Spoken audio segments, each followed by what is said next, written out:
We have a few house rules to get started. This meeting is conducted in Zoom, so that means you have a lot of tools available to you to play with, and I would recommend for all of our sanity that we not use microphones or video at this time. And if we have smaller groups in the future, maybe we can do that, but I'd like to keep things pretty simple for right now. If you have questions, please ask them in the chat box. We will be able to answer those. If we do not get to them today, then I will send you an email to answer them. The first 20 minutes, give or take, will be a short presentation from me and or a guest presenter that will come each month, and we'll talk about a tip or a trick that you can do as a content editor. So the second 20 minutes will be a Q&A for you. So during that time is when we will review the chat and see if there's any questions that we can help answer. That 20 minutes Q&A is not just for the topic of the day. That's essentially me providing you with a few minutes of office hours, and I'm happy to help answer any questions that you have as far as content editing in the Luggage platform. And last, I would ask that you be respectful of others. I know that it's going to be kind of a fast turnaround, so we'll only be here for maybe 40 minutes together, but I am willing to stick around a little bit longer if you have a couple questions. So without further ado, we're going to go ahead and get on with the presentation part of today. First, we're going to talk about the main tip for today will be adding people profiles. And so before we get into people profiles, I thought I would introduce you to some of the other resources that are available for you as a content editor. As I said, these content editing tips are going to be based on the Luggage platform that's been created by Biology IT. We do welcome any and all who would like to attend these webinars if there's something that you might be interested in. So for example, I'd like to, in maybe March or April, we're going to be bringing in Zaira Jordan to talk about accessibility. And some of these may also pertain to tips for content editing in general. So how much text should you have on the page, paying attention to headings, and how you should make content formatted to be the best for your end users. So some of these actually might pertain to more than just Luggage editors, and the more the merrier. We welcome whoever would like to attend. As I said, we are Biology IT, so I will show you the website here. Just one shake.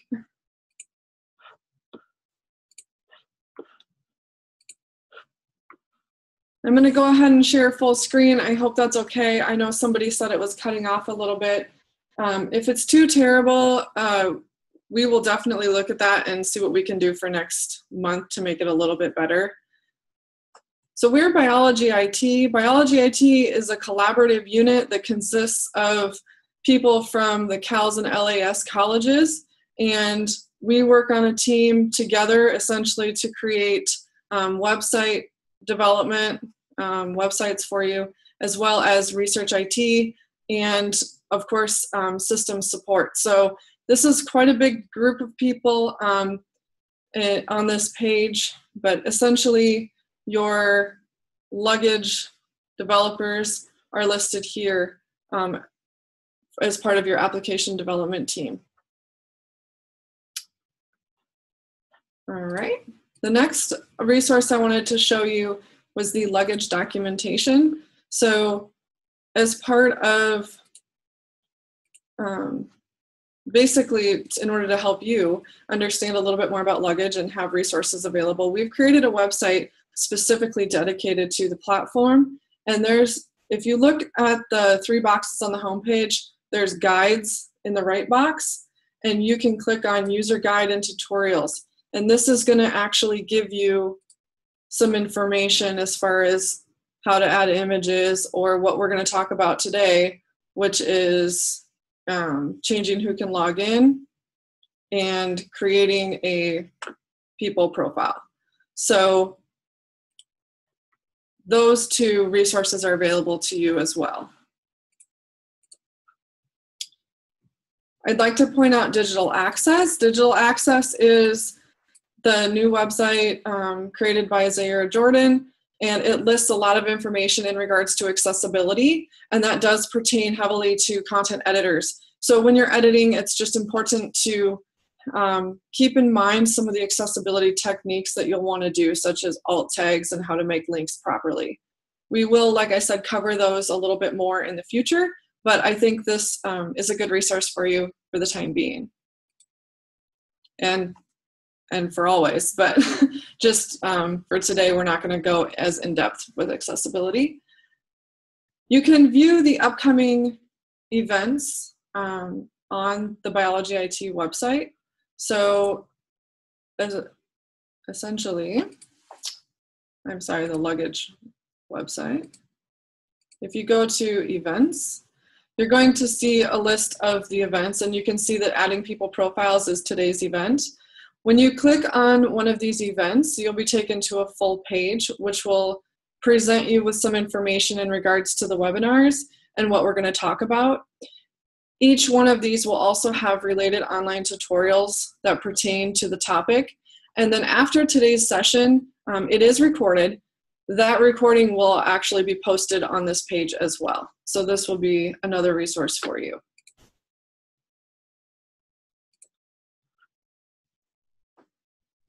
The main topic, adding people profiles, what we're going to go through today is how to change who can log into your website.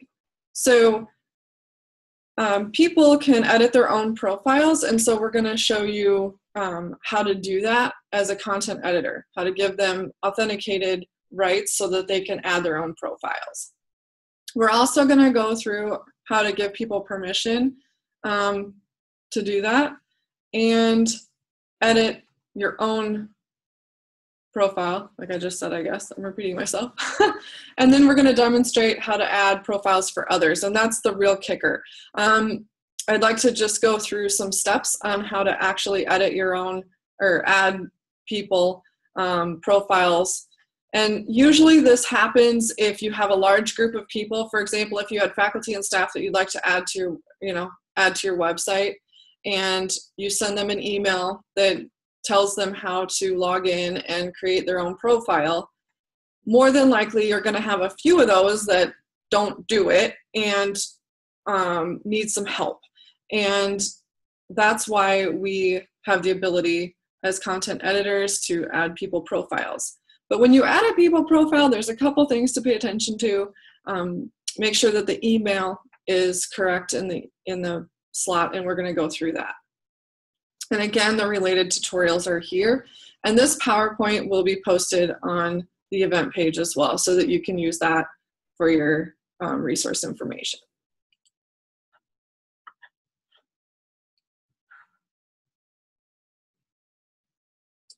All right. I think I'm going to change how I'm sharing here. Just one moment. Okay, so you should see my screen now. And you can see that I'm logged in because there's an administration bar at the top. So I'll be referring to this as the administration bar as much as I can, so that if I say that, that's what I'm referring to. Essentially, you have different abilities given to you based on your permissions. I have currently given myself the permission of content editor, which means I'm an authenticated user. I also am a people editor, and I am able to change who can log in, which means the Shibboleth user admin. The first thing on the list is to show you how to add people as authenticated users so that they can edit their public profile.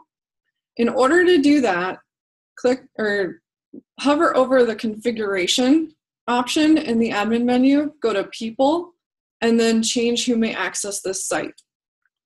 When you do that, you're going to be given a list of people that can currently access the site. And if you'd like to add anyone else, you just put their NetID here. NetID is the first few characters before the @iastate.edu in your email address. And so you're going to want to make sure that it is the Iowa State University email address that gets put in here. So, for example, if I was putting mine, I would just put A. Griesel, okay? Do not put the @ symbol or anything remaining. Just the NetID is what you're going to want to add. If you put the entire email, then it will not work for the person when they log in. You can also do comma delimited, so you could add multiple users at the same time. And then when you click submit, those users will have authenticated rights and be able to edit their own public profile. You do not need to assign them any roles in order for them to do that. Roles go above and beyond authenticated user, which is probably what most of you are. You probably have content editor rights. That's above and beyond just the general authenticated user. In Luggage, as a general authenticated user, you can add content and you can edit content that you have created, which means you can edit your own content. You will not be able to edit other people's content. This needs to take place so that people can edit their own profiles. So what happens when they log in is that the profile is actually automatically created for them, and it pulls information from Central IT that fills some of the fields, which is their name, their position, and some basic contact information. The public profile will not automatically show up until the person edits their public profile and clicks save. So you don't need to worry about the information automatically showing up without having some time to review it. Once you have given someone permission to edit their profile, then you can tell them to go ahead and log in and go to the My Public Profile button in the administration menu. When you click My Public Profile, they will see some basic information about themselves. And my profile I've already edited, so it's going to have a picture there, but normally at the first time someone clicks that, they will just have the basic information loaded. From there, you can click the Edit tab and fill out the fields that have the red star. So that's going to be the first step, is to make sure that all of the fields with the red stars are filled out.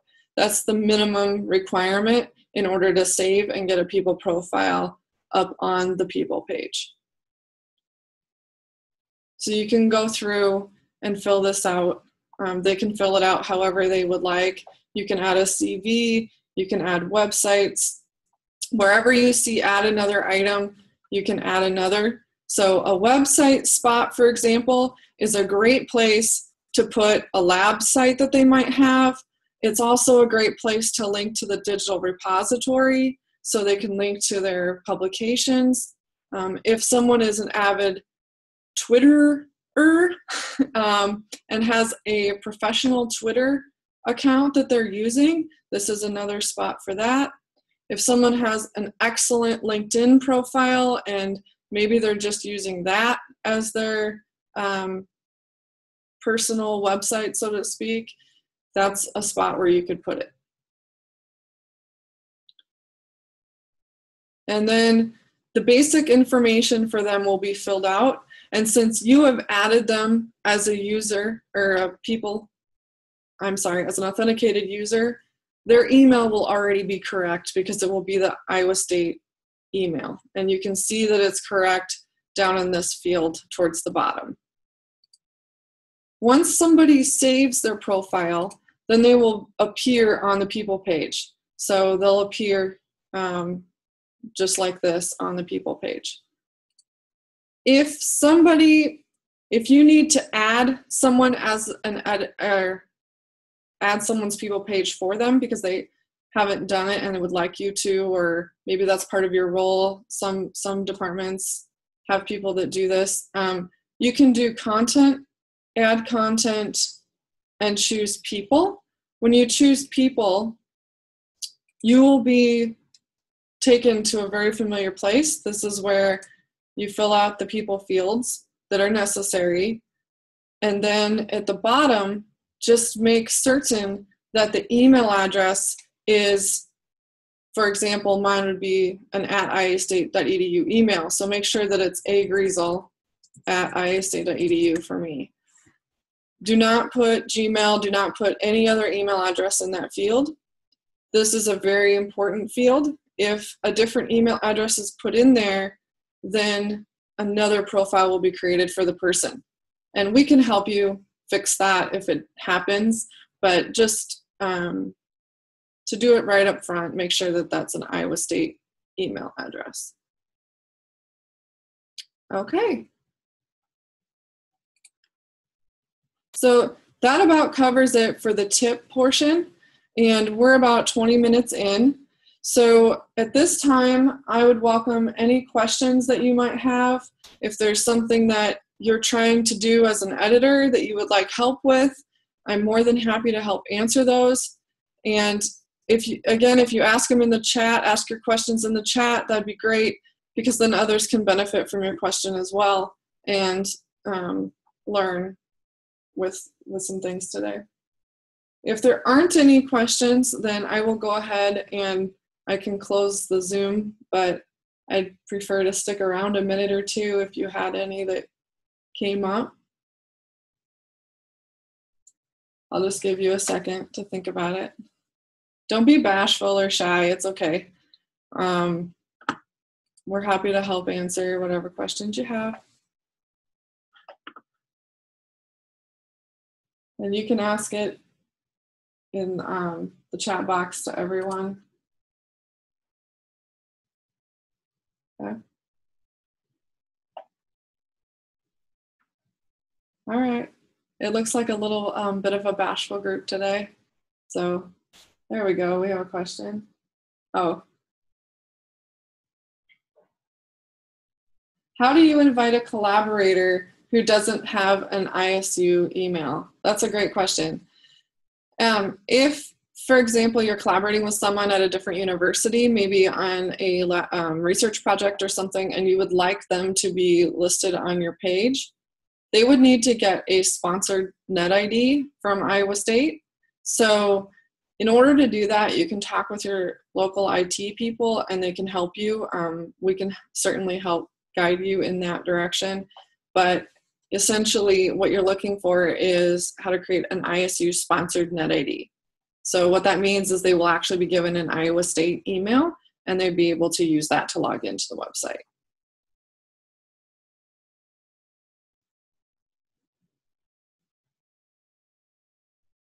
All right. And that's just great. I'm glad that people are joining in today. And if you're new to learning about luggage and the platform, I encourage you to review the website. And I'm always open to having a meeting face-to-face. If you just want to take even a few minutes and have a cup of coffee and talk about it, I'm happy to do that.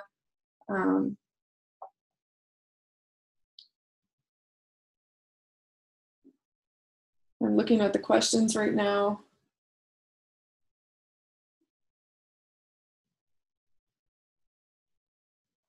Okay, this is a great question from Ram. So he's asking about the fact that someone uses a different type of email because it's compatible with the screen reader. So therefore, the Iowa State email, they're fearful that it might not be compatible. I really don't know the answer to that question. My first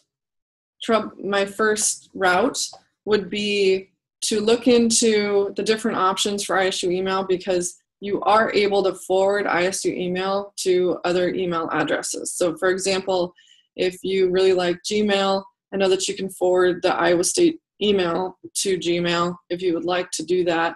You know, as a faculty staff member, you kind of have to watch that a little bit. make sure you're within policy, but it's completely available to do, and I would look and ask Central IT if that's something that you could do with the live email that you've mentioned there.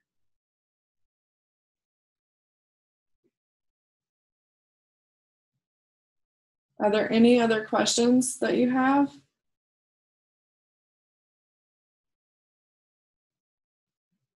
I also would like to say that we've done some great workshops lately with accessibility. So if you are a faculty member or you know faculty members that are interested, and maybe you're interested yourself, there's one more workshop that's coming up for accessibility, and I believe they're on the ELO website. I'm not sure if I can spin it up really fast here or not, but